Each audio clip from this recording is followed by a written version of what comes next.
നടുമുറ്റം കടന്ന് അയാൾ പർണശാലയിലേക്ക് വരും. അവിടെ വെച്ച് തടയണം. അയാളെ തെറ്റിൽ നിന്ന് പിന്തിരിപ്പിക്കാൻ ഈ ജന്മത്തിൽ ഗുരു എനിക്ക് തന്ന ഒരവസരമാണ്. ഭാഗ്യമുണ്ടെങ്കിൽ രക്ഷപ്പെടട്ടെ. ഇത് നിന്റെ കയ്യിലിരിക്കട്ടെ. വഴി തടയുന്ന നായ്ക്കളുടെ നെഞ്ചിലൊഴിക്കാനുള്ള നിറയുണ്ടതിൽ. നമ്മുടെ രാജ്യത്തിന്റെ മാനം കാക്കാനാണ് പകരം ചോദിക്കുന്നതെന്ന് ഓർമ്മയിരിക്കട്ടെ. ചെല്ല്.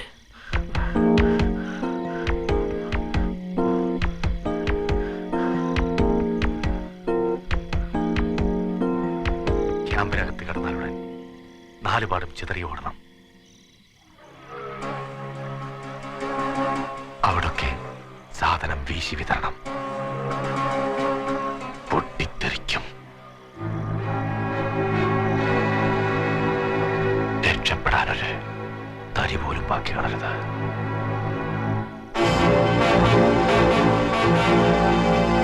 നമ്മളുടെ സഹോദരങ്ങളുടെ ആത്മാവ് ഇത് കണ്ട് സന്തോഷിക്കും.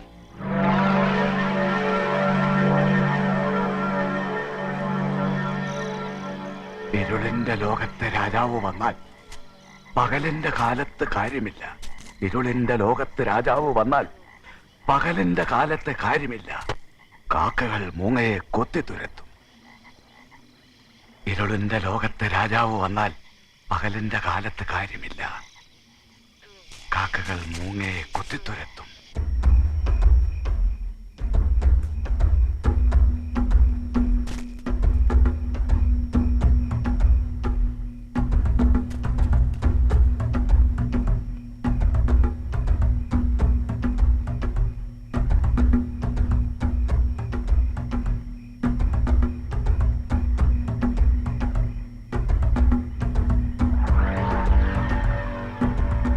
ഒന്ന് നിൽക്കൂ. എന്താ ആ സമയത്ത് ഇവിടെ ഒളിച്ചു കിടന്നത് ശരിയായില്ല. അല്ല,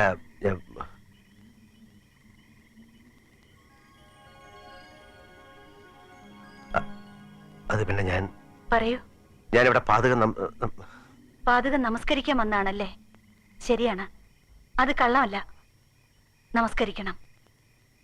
അത് നിങ്ങളുടെ നിയോഗത്തിൽപ്പെട്ടതാണ്. ഞാൻ പാതകം നമസ്കരിക്കാൻ വന്നതല്ല, ഞാൻ പാതകം കാണാൻ വന്നതാണ്. എന്തിനാണ് ഇങ്ങനെ നിമിഷം തോറും നുണ പറയുന്നത്? നുണയാ? എന്താ കുട്ടി, എനിക്കിവിടെ നുണ പറയേണ്ട കാര്യമൊന്നുമില്ല. എനിക്കാരും ഭയമില്ല. പക്ഷെ എനിക്ക് ഭയമുണ്ട്. എന്റെ ഗുരുവിനെ ഗുരുസന്നിധിയിൽ ആ സമയത്ത് നിങ്ങളോട് സംസാരിക്കുന്നുകൊണ്ട്. എങ്കിലും ഇന്ന് എനിക്കങ്ങനെ ചെയ്യാതെ വഴിയില്ല. നിങ്ങളും ഞാനുമായി ഈ ജന്മത്തിൽ ഒരു ബന്ധവുമില്ല. പക്ഷേ പൂർവ്വജന്മത്തിൽ നിങ്ങൾ എനിക്കറിയാം. ആ കടപ്പാടുകൊണ്ട് ഒരു നിയോഗം പോലെ വന്നെന്ന് മാത്രം. കുട്ടിക്ക് തലയ്ക്ക് സുഖമില്ലാതെ ഇങ്ങനെ പിച്ചും പേയും പറയുന്നതിന് ഞാൻ എന്ത് മറുപടി പറയാനാണ്? ചെല്ലെ, പോയി കിടന്നുറങ്ങ്. ഇല്ലെങ്കിൽ കുട്ടിയുടെ ഗുരു വന്ന് സംശയിക്കും. ഓരോ ഗുരുക്കന്മാര് ഇങ്ങനെ തലയ്ക്ക് വെളിവില്ലാതെ പറയുന്നത് കേട്ടു നിൽക്കാൻ എനിക്ക് സമയമില്ല. സമയമുണ്ടാവില്ല. പുറത്തു കടന്നവർ കാത്തു നിൽക്കല്ലേ? എന്താ അരയിൽ ഒളിപ്പിച്ച തോക്കെടുത്തി ഭ്രാന്തി പെണ്ണിനെ വകവരുത്തി ചാവേർ പടയാളിയുടെ ധീരത കാണിക്കാൻ മനസ്സ് പറയുന്നു അല്ലേ? വേണ്ട, സാഹസം വേണ്ട. നിങ്ങളും നിങ്ങളുടെ കൂട്ടാളികളും കൂടി പകരം ചോദിക്കാൻ പോകുന്ന ആ പാവങ്ങളുടെ താവളം നശിപ്പിച്ച് പിഞ്ചു കുട്ടികളെ വഴിയാധാരമാക്കാനുള്ള ആവേശവും വേണ്ട. അതൊന്നിനും പരിഹാരമല്ല. നീ ഇതെങ്ങനെ അറിഞ്ഞു? എനിക്ക് ആദ്യമേ നിന്നെ സംശയമുണ്ടായിരുന്നു. സത്യം പറ, നീ ആരാണ്? പിതൃശുദ്ധി ചെയ്ത ഗുരുപരമ്പരയിലെ കണ്ണിയാണ് ഞാൻ. നിങ്ങളുടെ കണ്ണുകൾ കൊണ്ട് കാണാൻ കഴിയാത്ത പ്രപഞ്ച സത്യങ്ങൾ എനിക്ക് കാണാൻ കഴിയുന്നു. ഞാൻ പറയുന്നത് നിങ്ങൾ വിശ്വസിച്ചാലും ഇല്ലെങ്കിലും ഞാൻ എൻ്റെ കർമ്മം ചെയ്യുന്നു, അത്രമാത്രം. നിങ്ങൾ ചെയ്യാൻ പോകുന്ന വലിയ പാതകത്തിൽ നിന്നും നിങ്ങൾ പിന്തിരിയണം. അതിനെന്നെ നിയോഗിച്ചതും ഗുരു തന്നെയാണ്. വേണ്ട, നിന്റെ ഗുരുവിന്റെ വേദാന്തം എനിക്ക് കേൾക്കണ്ട. വേദാന്തം കേട്ടാൽ ഉണങ്ങുന്നതല്ല എന്റെ മനസ്സിന്റെ മുറിവ്. ഒരു തെറ്റും ചെയ്യാത്ത എന്റെ ഉറ്റവരെയെല്ലാം നിമിഷം കൊണ്ട് ചുട്ടുകരിച്ചതും നിന്റെ ഗുരു അറിയുന്നില്ലേ? കോടിക്കണക്കിന് മനുഷ്യർ വസിക്കുന്ന ഈ ഭൂമിയിലെ പ്രശ്നങ്ങൾ പരിഹരിക്കാൻ നിന്റെ ഗുരുവിന് കഴിയോ? സൊമാലിയയിലെയും സയറിലെയും ലക്ഷക്കണക്കിന് പാവപ്പെട്ട മനുഷ്യർ പട്ടിണി കൊണ്ട് മാത്രം മരിക്കുന്നു. അതിനുത്തരവുണ്ടോ നിന്റെ ഗുരുവിന്? എനിക്കൊരു 1000 ചോദ്യങ്ങളുണ്ട് നിന്റെ ഗുരുവിനോട് ചോദിക്കാൻ.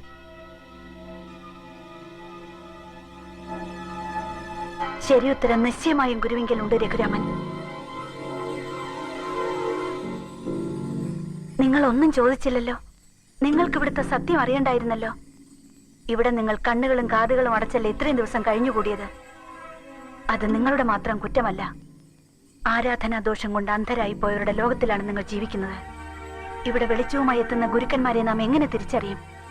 അവരുടെ ത്യാഗത്തിന്റെ വേദന അനുഭവത്തിലൂടെ അറിയുന്നതുവരെ നിങ്ങൾക്കിതൊന്നും മനസ്സിലാവുകയില്ല. ലോകത്തിന്റെ അന്ധത മാറ്റാനെത്തിയ ദൈവനിശ്ചയം തന്നെയാണ് ഗുരു. അത് കാലം തെളിയിക്കും. ഇല്ല കുട്ടി, എനിക്കിവിടുന്ന് പോണം. എനിക്ക് വേണ്ടി കാത്തിരിക്കുന്നവരെ എനിക്ക് നിരാശപ്പെടുത്താനൊക്കില്ല. എന്റെ വഴി ഞാൻ നിശ്ചയിച്ചു കഴിഞ്ഞു. ഇനി ഞാൻ തടയുന്നില്ല. എങ്കിലും ഒരപേക്ഷയുണ്ട്. നിങ്ങൾ ഈ പരിപാവനമായ ഗുരുസന്നിധിയിൽ വന്നിട്ട് തിരിച്ചു പോവുകയല്ലേ? എനിക്ക് വേണ്ടി നിങ്ങൾ ഈ പാതുകത്തിലൊന്ന് നമസ്കരിച്ചിട്ട് പൊയ്ക്കോളൂ.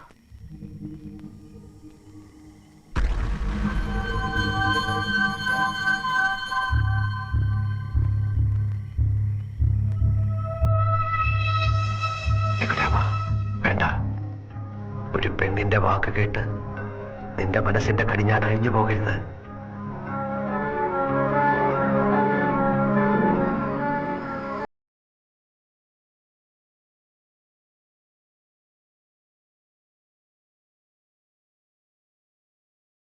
തൊട്ടെന്ന് വെച്ച് എനിക്കൊന്നും സംഭവിക്കാനില്ലല്ലോ.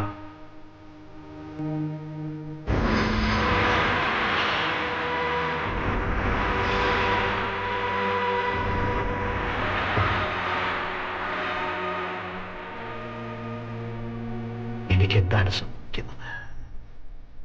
ഓർമ്മകൾ മായുന്ന പോലെ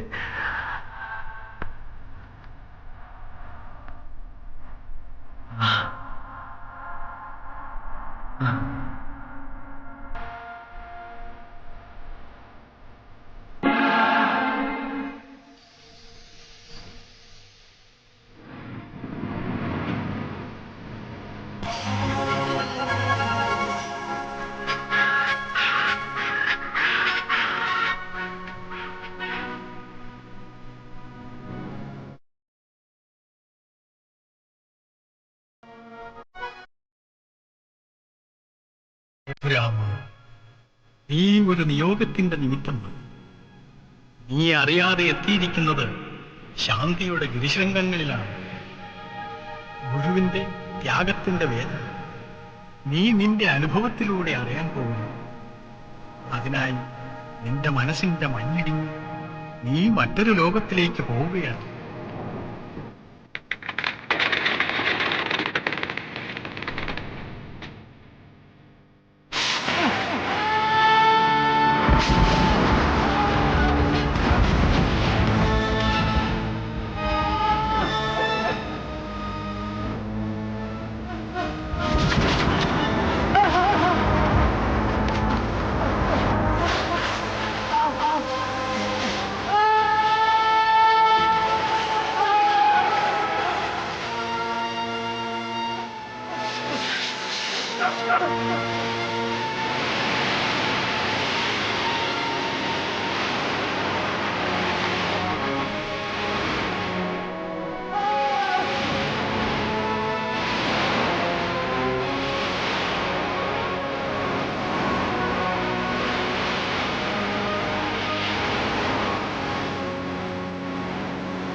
നീചഗോത്രത്തിൽ പിറന്നു നീ താഴ്ന്ന ഗോത്രക്കാരെ സംഘടിപ്പിച്ച് മേൽജാതിക്കാർക്കെതിരെ കലാപത്തിന് ആഹ്വാനം ചെയ്തു.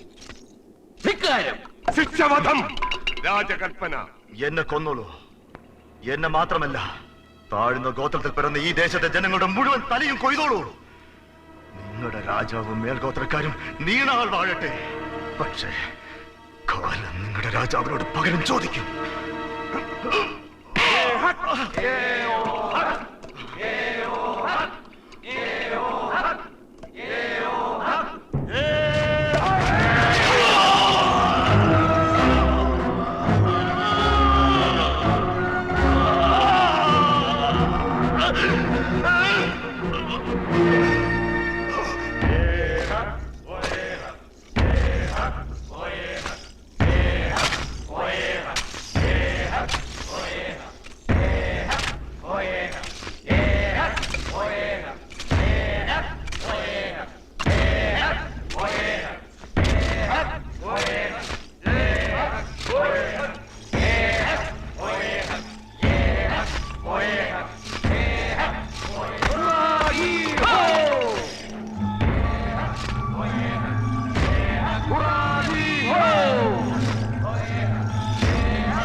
കുന്തമുനകളുടെ മുന്നിലും അവന്റെ നാവ് തുപ്പിയത് രാജദ്രോഹം.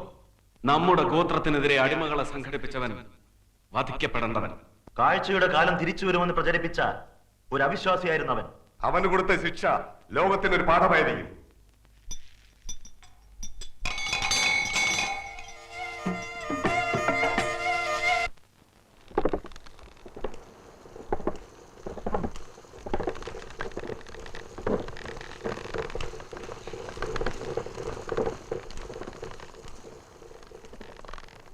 ശബ്ദങ്ങളുടെ തന്മാത്രകൾ ഒരു പ്രത്യേക അനുപാതത്തിൽ സംയോജിപ്പിച്ച് പരീക്ഷണം നടത്തുകയായിരുന്നു ഞാൻ. എന്റെ പരീക്ഷണ നാളിയിലെ സ്വരസുഷിരങ്ങളിൽ പ്രതിപ്രവർത്തിപ്പിച്ച ശബ്ദസംഘാതങ്ങൾ നൽകിയ സൂചനകൾ വളരെ വിലപ്പെട്ടതാണ്.